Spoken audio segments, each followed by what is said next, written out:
What does it truly mean to be wealthy? Is it the size of your bank account, the luxury of your possessions, or the prestige of your social status?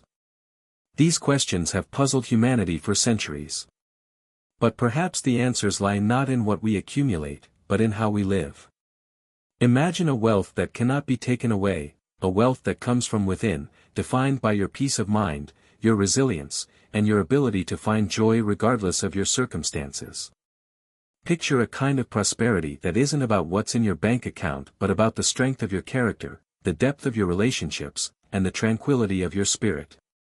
This is the wealth that Stoicism teaches us to seek, and it offers a powerful antidote to the consumerism and social comparison that dominate our modern world. Founded in Athens around 300 BCE, Stoicism presents a radical perspective on wealth, one that resonates powerfully today.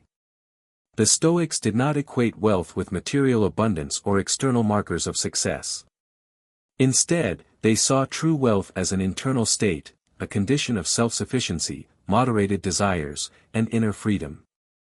In a world that constantly bombards us with messages equating happiness with acquisition, the Stoic view offers a refreshing alternative. It challenges us to look beyond the superficial trappings of wealth and consider what truly enriches our lives. Wealth is not just about what you have but about who you are and how you live. The true measure of wealth. Imagine waking up every day feeling at peace, knowing that your happiness isn't dictated by the size of your house, the latest gadgets, or the approval of others. Picture a sense of contentment so deep that it withstands even the most modest of circumstances. This is the kind of wealth Stoicism encourages us to pursue, a wealth that can't be bought or lost, but one that is cultivated from within. In this video, we will explore timeless Stoic wisdom that offers a path to redefine what it means to be truly wealthy, in a way that aligns with our authentic selves and frees us from the traps of societal expectations. We will consider several profound Stoic teachings and real-life examples that bring these concepts to life. We'll discover the meaning of enough, the benefits of embracing simplicity, and how to build inner wealth that shields us from the chaos of the material world. By understanding and embracing these principles, we can unlock a deeper kind of prosperity, one rooted in virtue, inner peace, and a meaningful life. Chapter 1: Mastering the Self. For the Stoics, wealth wasn't about the accumulation of material goods. It was about mastering oneself. Seneca, one of the most influential Stoic philosophers, wrote, "Money doesn't make you rich, you have riches just as you have a fever." This powerful metaphor reveals how wealth can often possess us rather than the other way around. Seneca observed that many of the wealthiest individuals in Rome were paradoxically among the poorest in spirit. Their money didn't grant them freedom, instead, it controlled their schedules and surrounded them with insincere flatterers, enslaving them to constant worry. This notion of wealth as an internal state requires us to reconsider our desires and motivations. How often do we find ourselves pursuing something, believing it will bring us happiness, only to find that the joy is fleeting?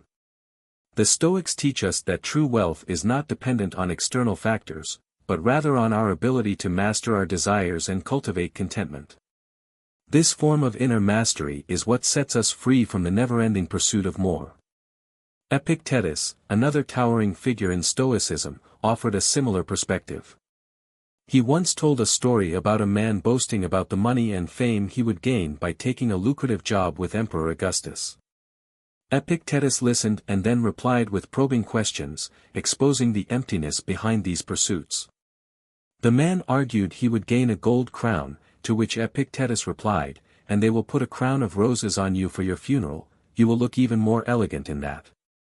This response was meant to remind us that no matter how much we accumulate, our external achievements are fleeting, ultimately unable to secure true fulfillment.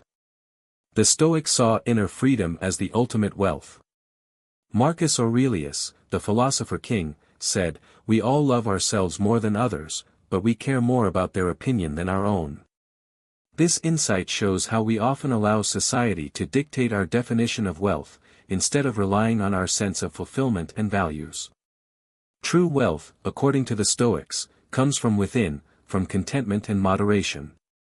The pursuit of external validation only serves to distance us from our true selves.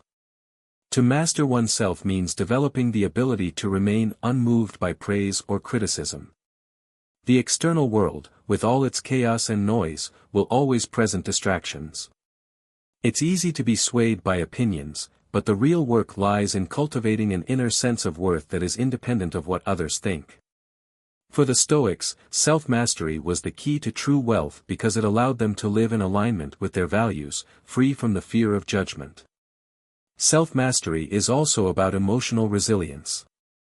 The Stoics understood that wealth isn't just a matter of having possessions, it's about managing emotions, especially those that can lead us astray, such as greed, envy, and anger.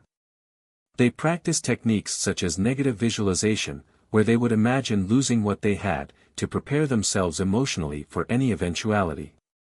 This practice, far from being pessimistic, actually fostered gratitude and helped them cultivate an enduring sense of contentment. By being ready for loss, they found themselves valuing what they had even more deeply. Chapter 2. Redefining Personal Wealth ***. What does it mean to be truly rich?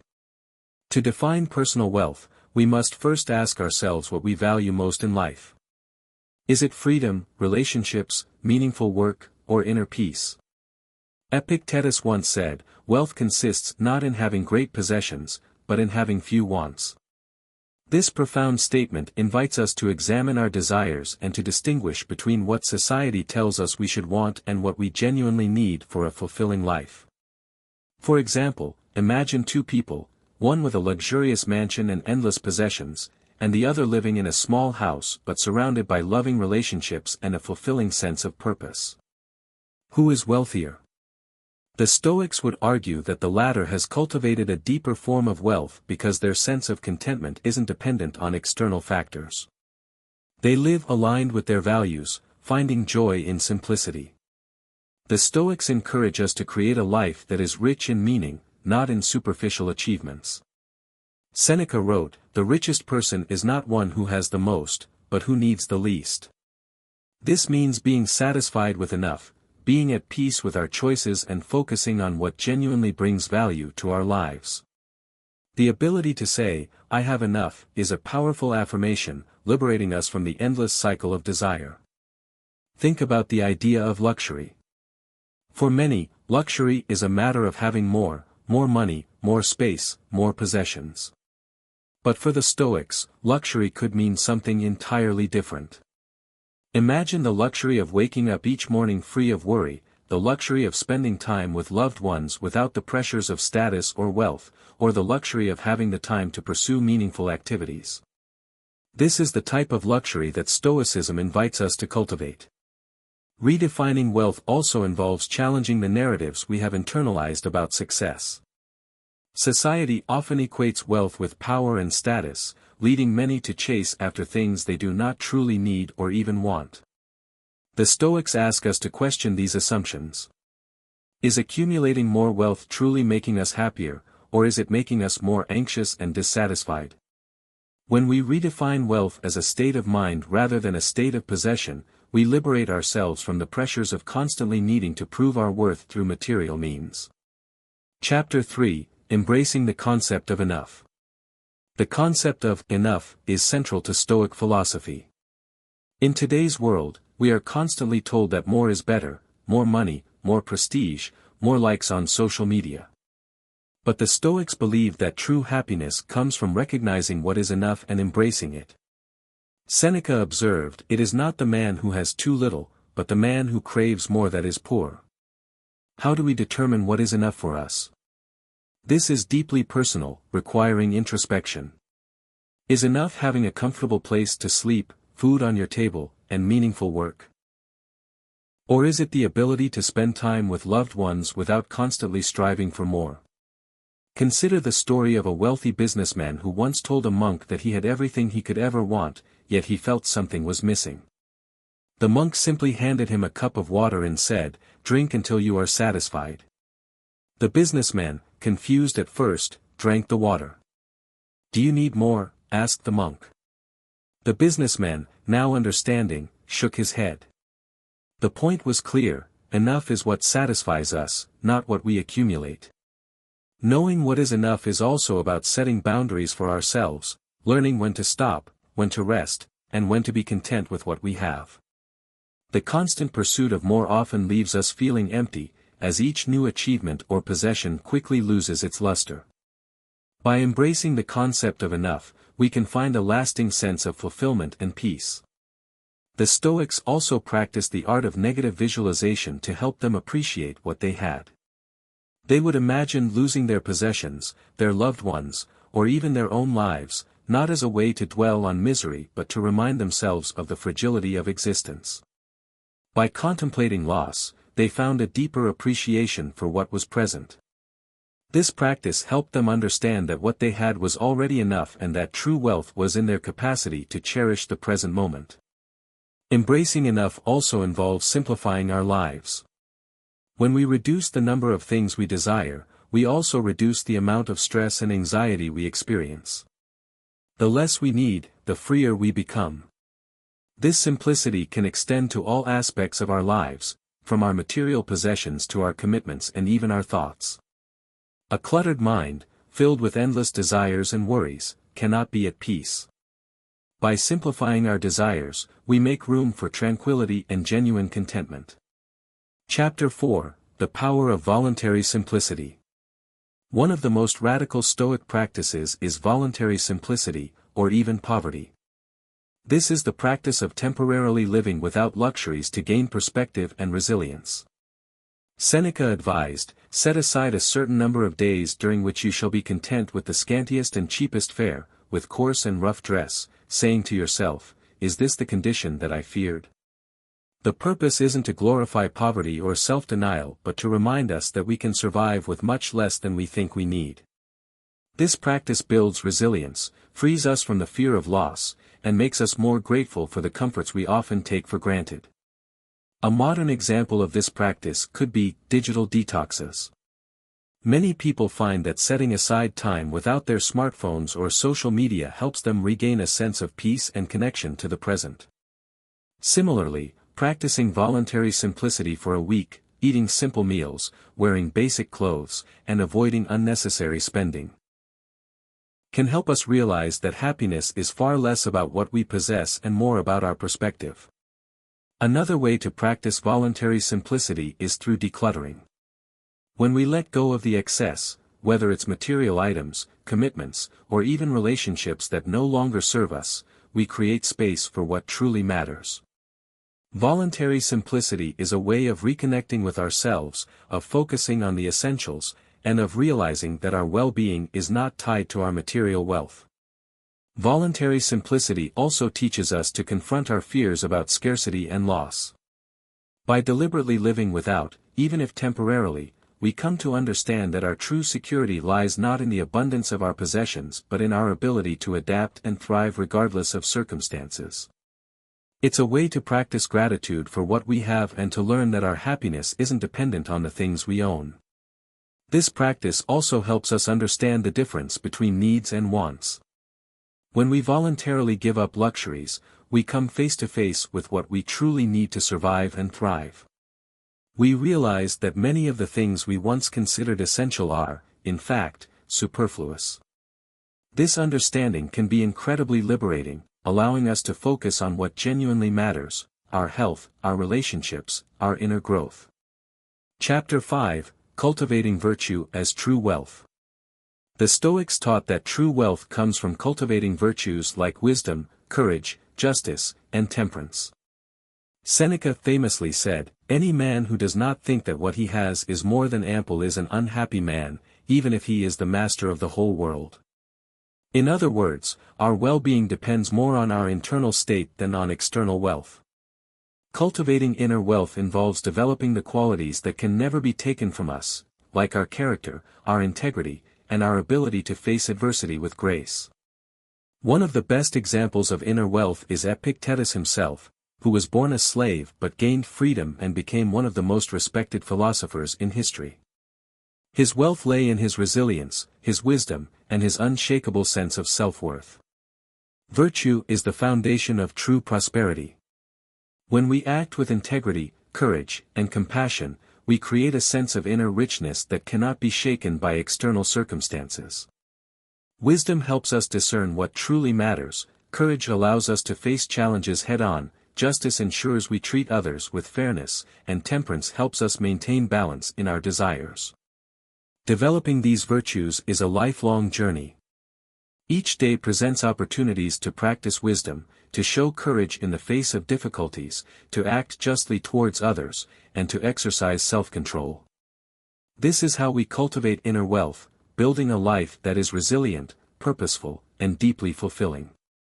The Stoics believed that our true value lies not in what we own but in who we are. By focusing on personal growth and the cultivation of virtue, we become rich in a way that external wealth can never match. This inner wealth provides a deep sense of satisfaction and fulfillment that is independent of material circumstances. It is the kind of wealth that cannot be taken away, no matter what happens in the external world. Chapter 6: The Value of Gratitude. Gratitude is a powerful tool for cultivating true wealth. The Stoics believed that appreciating what we have in the present moment is key to a fulfilling life. Epictetus said, "He is a wise man who does not grieve for the things which he has not, but rejoices for those which he has." This attitude shifts our focus away from what we lack and towards the abundance already present in our lives. Consider starting each day by reflecting on 3 things you are grateful for. This simple practice can help rewire your mind to see the positives, even in challenging situations. Gratitude transforms our perception of wealth, allowing us to recognize that we already possess much of what we need to be content. Another way to cultivate gratitude is by expressing it to others. Letting people know that you appreciate them not only strengthens your relationships but also deepens your own sense of connection and fulfillment. Gratitude helps us focus on the richness of our lives rather than constantly striving for more. In addition, practicing gratitude can improve our resilience. When we make a habit of recognizing the good in our lives, we are better equipped to handle adversity. Instead of feeling overwhelmed by challenges, we can acknowledge the positives and find strength in our circumstances. Gratitude isn't about ignoring difficulties, it's about recognizing the light even in dark times. Gratitude also encourages us to shift our perspective on wealth. Instead of focusing on what we lack, we learn to appreciate what we have. This shift in mindset can lead to greater contentment and a deeper sense of well-being. When we are grateful, we are less likely to be consumed by the desire for more, and more likely to find joy in the present moment. Chapter 7: Finding Purpose Beyond Material Wealth ***. The Stoics believed that living a life of purpose is the highest form of wealth. Marcus Aurelius wrote, "You have power over your mind, not outside events. Realize this, and you will find strength." This perspective encourages us to focus on what we can control, our actions, our values, and our contributions to the world, rather than the accumulation of material wealth. Purpose gives our lives meaning and direction, providing a sense of fulfillment that material possessions cannot. Whether it's through helping others, creating something of value, or pursuing personal growth, a life of purpose enriches us in ways that external wealth never can. By aligning our actions with our values, we create a lasting legacy that reflects true prosperity. Consider a person who dedicates their life to mentoring others. Their purpose lies in empowering others to grow and thrive. This form of wealth, knowing that you have made a positive impact, brings a deeper and more enduring sense of satisfaction than any material achievement could. Finding purpose also requires reflection. What are your core values? What brings you the most joy and fulfillment? When we take the time to answer these questions, we begin to understand how we can live in a way that is truly meaningful. Purpose is not something that happens to us, it is something we actively cultivate through our choices and actions. Living with purpose also means being willing to make sacrifices.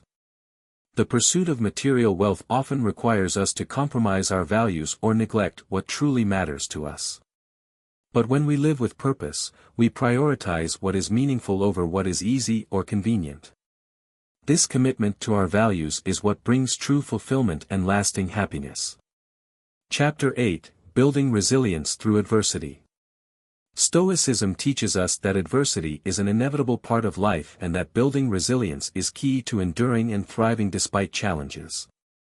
Marcus Aurelius often reflected on the idea that obstacles, rather than hindrances, are opportunities for growth. He wrote, "The impediment to action advances action. What stands in the way becomes the way." Resilience is a form of inner wealth. It gives us the ability to face hardships with a sense of calm and purpose. When we encounter difficulties, we have the chance to practice patience, courage, and adaptability, qualities that no amount of money can buy. By building resilience, we fortify ourselves against life's inevitable storms and learn to navigate them with grace. One way to build resilience is through practicing mindfulness. By staying present in challenging situations, we can avoid becoming overwhelmed by fears of the future or regrets of the past. Instead, we focus on what we can do in the present moment to move forward. Another practice is reframing, seeing challenges not as setbacks but as opportunities to learn and grow. Building resilience also means accepting that setbacks are part of life. The Stoics teach us to prepare for adversity, not to fear it. By expecting that challenges will come, we can meet them with greater composure. Resilience is not about avoiding hardship but about embracing it as an opportunity to develop strength and wisdom. Developing resilience also involves learning from past experiences. Every challenge we face carries lessons that can help us grow. By reflecting on what we have learned from difficult situations, we become better equipped to handle future challenges. Resilience is about using adversity as a stepping stone to greater strength and wisdom.